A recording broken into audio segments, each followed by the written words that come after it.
أعوذ بالله من الشيطان الرجيم. بسم الله الرحمن الرحيم. والنازعات غرقا والناشطات نشطا والسابحات سبحا فالسابقات سبقا فالمدبرات أمرا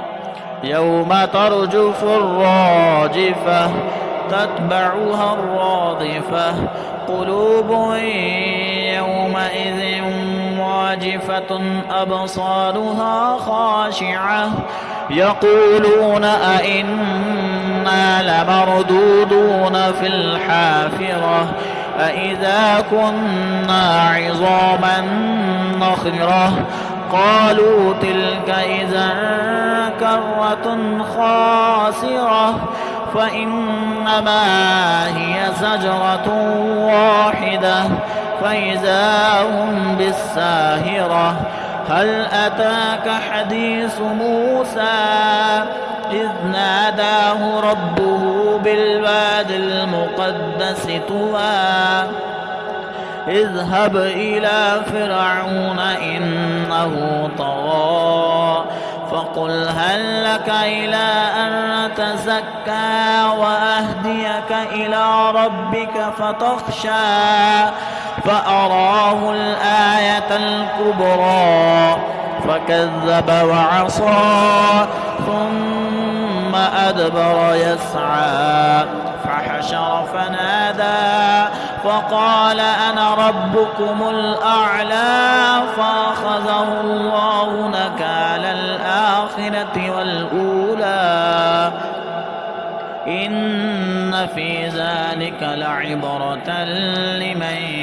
يخشى أأنتم أشد خلقا أم السماء بناها رفع سمكها فسواها وأغطش ليلها وأخرج ضحاها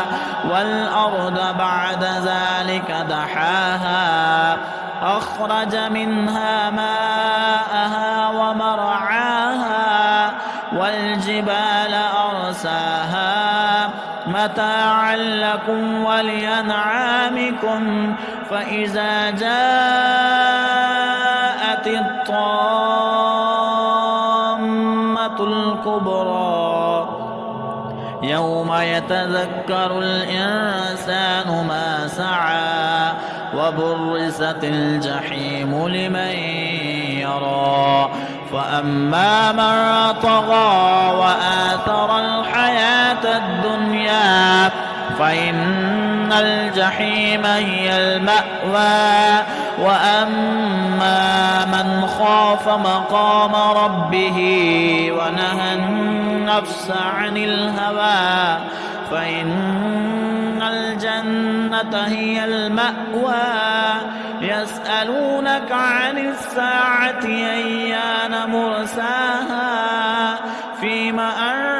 أنت من ذكراها إلى ربك منتهاها إنما